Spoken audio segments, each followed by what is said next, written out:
অনেকেই মনে করেন পুডিং তৈরি করার জন্য আলাদা পাত্র কিনতে হয়। পুডিং এর রেসিপিটা সঠিকভাবে জানা থাকলে পুডিংটা কিভাবে বেক করতে হয় এবং পুডিংটা বেক করার সময় প্রসেসিংটা যদি ঠিকঠাক মতো জানা থাকে, তাহলে পুডিং এর আলাদা পাত্র কেনার কোনোই প্রয়োজন নেই। আসসালামু আলাইকুম, welcome back to my channel বেকিনুই জান্নাত। আমরা বাসায় নরমালি পাউন্ড কেক বানানোর জন্য যে মোল্ডগুলো ব্যবহার করে থাকি, এই মোল্ডগুলোর মধ্যেই কিন্তু অনায়াসে খুব সহজেই কিন্তু পুডিং তৈরি করা যায়। অনেকেরই প্রবলেম থাকে পুডিংটা বেক করার পর পুডিংটা সার্ভ করার সময় ভেঙে যায়। আজকের এই ভিডিওতে টিপস অ্যান্ড ট্রিক সহ ডিটেলস ভাবে শেয়ার করার চেষ্টা করেছি।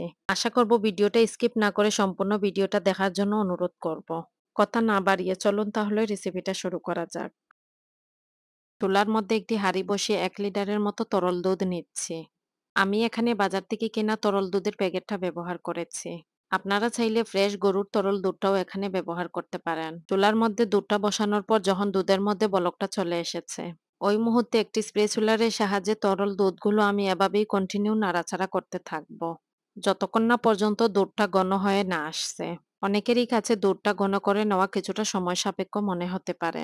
এতে করে চাইলে আপনারা গুঁড়া দুধটা ব্যবহার করতে পারেন। তাহলে খুব সহজেই তরল দুধটা ঘন হয়ে যাবে। দুধগুলো কিন্তু এভাবেই স্প্যাচুলার সাহায্যে নাড়াচাড়া করতে হবে। তা না হলে কিন্তু দুধের মধ্যে শর্টটা পড়ে যেতে পারে। আর এই তো ১ লিটার দুধ আমি চুলার মধ্যে বসানোর পর জাল করে আমি হাফ লিটার করে নিয়েছি।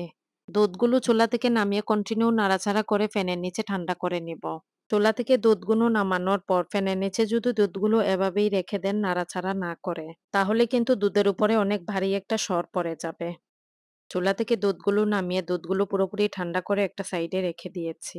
এদিক দিয়ে আমি পাউন্ড কেকের মোল্ডের মধ্যে যে পুডিংটা তৈরি করব, ওই মোল্ডটা আমি চুলার মধ্যে বসিয়ে দিয়েছি ক্যারামেলটা তৈরি করার জন্য। পুডিংয়ের ক্যারামেল তৈরি করার জন্য 1/4 কাপ চিনি নিয়েছি।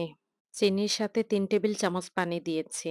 একটি স্প্যাচুলারের সাহায্যে চিনি এবং পানি এভাবেই নাড়াচাড়া করতে থাকবো। যতক্ষণ না পর্যন্ত পানিটা শুকিয়ে না আসছে ততক্ষণ পর্যন্তই কিন্তু এভাবে কন্টিনিউ নাড়াচাড়া করতে থাকবো।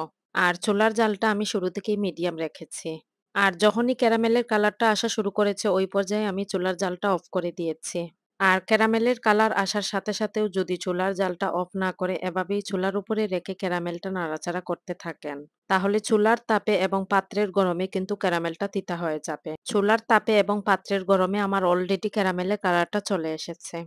একটা সাইডে ক্যারামেলের পাত্রটা রেখে দিব, ক্যারামেলটা ঠান্ডা হয়ে সেট হয়ে যাবে।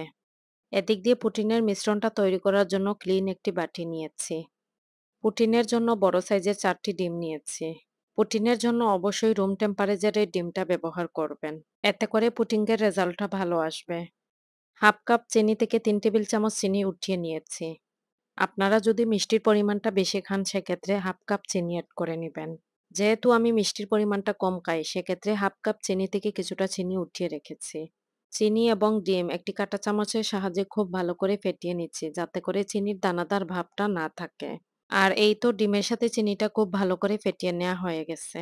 ডিম এবং চিনির সাথে আগে থেকে জাল করে রাখা তরল দুধগুলো এখন ঢেলে নিচ্ছি।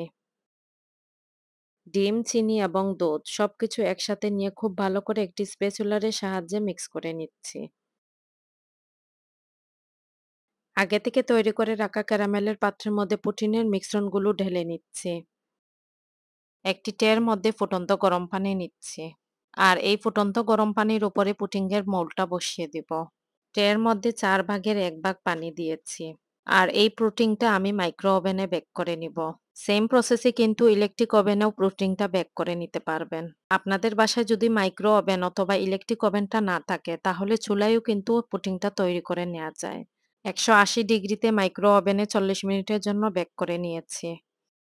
৪০ মিনিট পর ওভেন থেকে পুডিংটা বের করে নিয়ে কিছুটা ঠান্ডা হয়ে যাওয়ার পর র্যাপিং পেপার দিয়ে র‍্যাপ করে পুডিংয়ের মোল্ডটা নরমাল ফ্রিজে রেখে দিয়েছিলাম ২ ঘন্টার জন্য। ২ ঘন্টা পর নরমাল ফ্রিজ থেকে পুডিংয়ের মোল্ডটা বের করে একটি ছুরির সাহায্যে পুডিংটা মোল্ড থেকে ছাড়িয়ে নিচ্ছি।